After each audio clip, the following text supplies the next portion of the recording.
pemirsa, tiga pasangan bakal calon gubernur dan calon wakil gubernur akan berkontestasi di Pilkada Jawa Timur sebagai calon gubernur dan calon wakil gubernur, dan ketiganya adalah calon perempuan.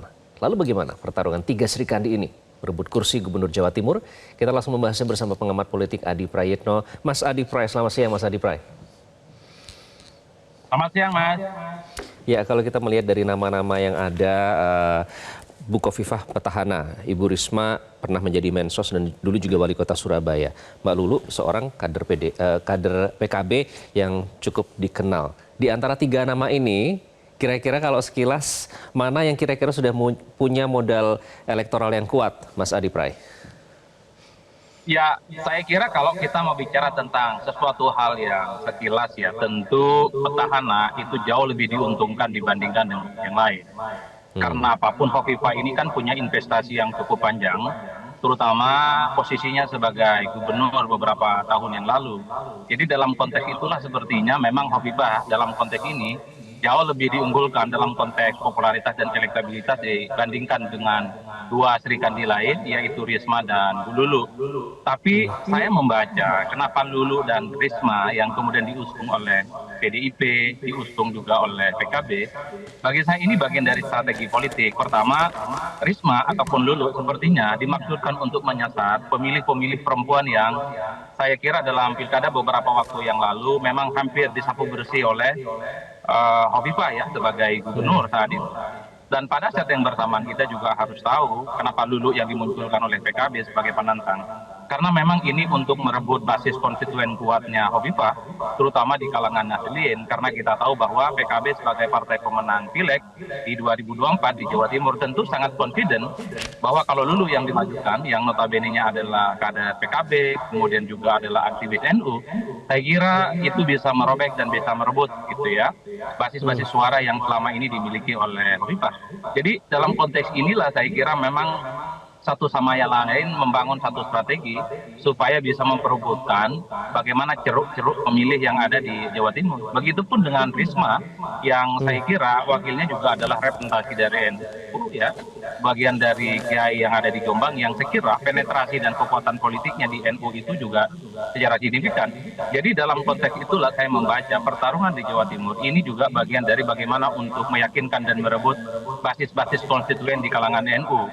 Oleh karena itu tinggal kita uji dan nanti kita lihat kira-kira siapa di antara tiga Sri Kandi ini yang saya kira penetrasi, kekuatan dan kampanye politiknya jauh lebih meyakinkan dibandingkan satu dengan yang lain. Meski kalau harus jujur di atas rata-rata Khofifah elektabilitasnya per hari ini, popularitasnya per hari ini memang relatif cukup dominan dibandingkan dua kandidat tapi yang dalam lain ya. politik apapun bisa yang terjadi. Oke, apalagi tidak perlu membangun chemistry dengan wakil ya, Mas Adi Pray, kita lihat sudah terbiasa begitu dengan Mas Emil, sementara Bu Risma kalau tidak salah tidak terlalu mengenal Gus Hans pada saat diwawancara. Mbak Lulu juga mungkin perlu untuk lebih membangun chemistry lagi dengan Lukmanul Hakim.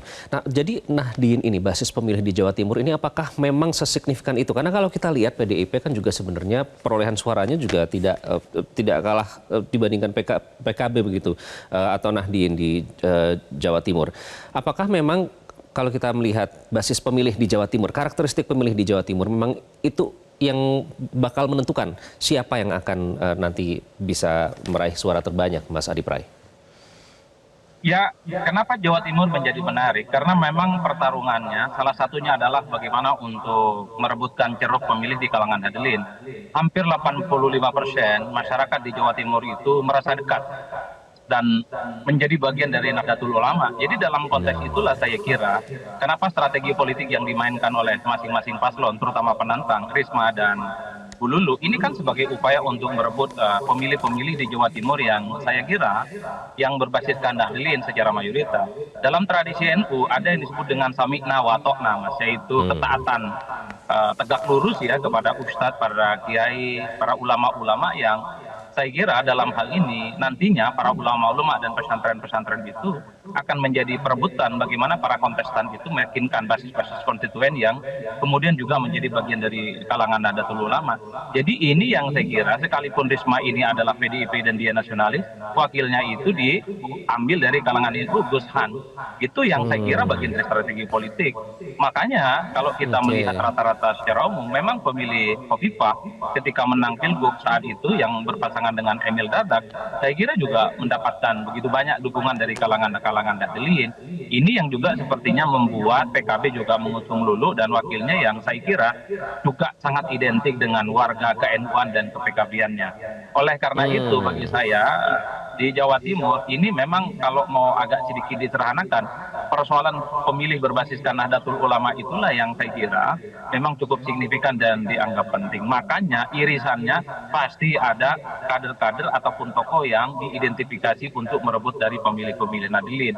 Meski pada saat yang bersamaan ya, basis abangan nasionalis di Jawa Timur juga banyak. Makanya kemudian PDIP itu memunculkan nama seperti Risma yang saya kira memang basisnya non-NU untuk disasar sebagai bagian, dikapitalisasi sebagai bagian dari untuk mendapatkan insentif dan dukungan politik di pilkada nantinya. Jadi saya kira di situ memang menariknya. Meskipun dari PDIP, Bu Risma juga sempat menyatakan ya bahwa ia merupakan keturunan pendiri NU, katanya merupakan cicit dari Mbah Jayadi. Nah itu adalah salah satu pendiri dari NU. Artinya ada upaya untuk tetap mengambil ceruk dari pemilih Nahdliyin itu tadi.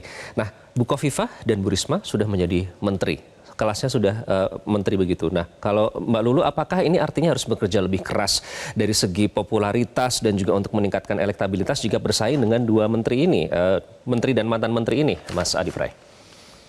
Di atas kertas memang terkesan hanya Bu Lulu yang saya kira butuh kerja keras dan ekstra gitu ya dibandingkan dengan dua kandidat lain. Karena memang kalau kita mau jujur, Lulu ini sebenarnya adalah anggota DPR tapi dapilnya di Jawa Tengah bukan di Jawa Timur. Sosoknya selama ini memang tidak pernah disebut sebagai sosok yang potensial maju di Jawa Timur. Tapi karena Mbak Lulu ini adalah representasi dari politik PKB, posisinya sebagai politisi nasional dan juga sering tampil di media, secara perlahan memang mulai dikenal. Meski begitu, Mas, Bu Lulu ini kan sebenarnya memiliki modal politik yang relatif cukup signifikan, yaitu PKB. Jadi sebagai partai pemenang pileg di 2004 di Jawa Timur, tentu PKB ini cukup meyakini bahwa mereka lah yang akan mampu mengorkestrasi dan mengkapitalisasi basis-basis Nahdliyin untuk diarahkan mendukung Lulu. Ini yang saya kira nantinya kalau mau jujur, pertaruhan apakah Khofifah yang selama ini kuat di Jawa Timur berbasiskan NU di kalangan Nahdliyin, Fatayat dan Muslimah, ini juga akan dihadapi oleh Lulu yang saya kira pemilihnya juga beririsan dekat dengan pemilih Khofifah. Jadi ini yang saya kira memang dalam banyak hal harus kita akui pertarungannya adalah basis-basis yang beririsan dengan basis Nahdlatul Ulama. Meski kalau kita membaca angka-angka statistik ya, terutama rilis-rilis survei yang disampaikan secara terbuka, popularitas Lulu kemudian Bu Risma, saya kira memang harus kerja keras ya dibandingkan dengan Bu Khofifah yang saya kira sebagai petahana tingkat kepuasan publiknya di atas rata-rata secara signifikan. Kalau Bu Risma, saya kira memang ini sudah populer ya, karena memang posisinya sebagai wali kota di Surabaya saat itu memang portofolio politiknya cukup menghentak karena manuver-manuvernya yang sering viral, termasuk posisinya saat ini sebagai Menteri Sosial yang saya kira langsung melakukan penetrasi dengan pemilih-pemilih kelas menengah ke bawah dengan bansos yang seringkali merupakan dari bantuan dari pemerintah. Itu juga adalah bekal politik yang saya kira tidak bisa dianggap sepele. Ini yang saya kira kenapa pada akhirnya PDIP mengusung Risma dan PKB mengusung Lulu sebagai bagian dari kontestan untuk menangkan di Jawa Timur. Dalam 3 bulan ke depan, menurut Anda akan seperti apa nih strategi mereka? Karena belum apa-apa sudah ada pernyataan ya dari Mas Jazilul Fawait, kader PKB, yang menyatakan bahwa ya kami mengusung Lulu karena memang prestasi Khofifah sebagai Gubernur Jawa Timur tidak terlalu berprestasi, begitu kata-kata yang saya kutip. Apakah strategi yang Anda baca nanti akan seperti apa dari ketiganya ini? Ya, saya kira memang rata-rata secara umum ketika kontestan akan menggunakan dua metode sekaligus ya, yang perang udara dan perang darat. Perang udara itu tentu untuk memaksimalkan bagaimana popularitas masing-masing calon ini bisa cukup signifikan. Bahwa Khofifah memang petahana, tapi popularitasnya belum 100%, masih butuh tambahan popularitas. Apalagi Risma dan Lulu, saya kira perang-perang udara seperti di media sosial, di media mainstream, TV, koran, radio, termasuk di media sosial, akan diamplifikasi untuk meningkatkan popularitas mereka, termasuk atribut media ruang, ya, baliho, spanduk, billboard, kalender-kalender yang kemudian dia mampu menjangkau masing-masing rumah setiap pemilih. Itu juga bagian dari penetrasi supaya Risma khususnya, kemudian Lulu yang popularitasnya masih tercecer jauh ini bisa naik secara signifikan. Dan pada saat yang bersamaan saya kira setelah ada serangan udara pastinya ada serangan darat. Apa itu serangan darat? Yaitu door-to-door campaign. Pastinya tim sukses, tim pemenangan termasuk calon pastinya akan rajin melucukan, bertemu dengan masyarakat, menyampaikan visi misi, menyampaikan janji-janji politik mereka, apa yang akan mereka lakukan kalau kemudian terpilih sebagai gubernur di Jawa Timur. Jadi itulah yang saya kira menjadi pertarungan yang sesungguhnya. Door-to-door campaign, turun ke masyarakat, meyakinkan pemilih adalah kunci di antara tiga calon ini. Siapa yang sebenarnya nanti akan menang di pilkada tanggal 27 November di 2024 ini, Mas. Kuncinya di situ, Mas. Oke, baik Mas Adi Pray. Kalau namanya tuh Rusang Kali ya, panah Dewi Srikandi. Kita lihat nanti panahnya siapa yang paling tajam dalam menembak atau mengusung pemilih yang ada di Jawa Timur. Terima kasih Mas Adi Prayitno, pengamat politik sudah bergabung dengan Metro Siang.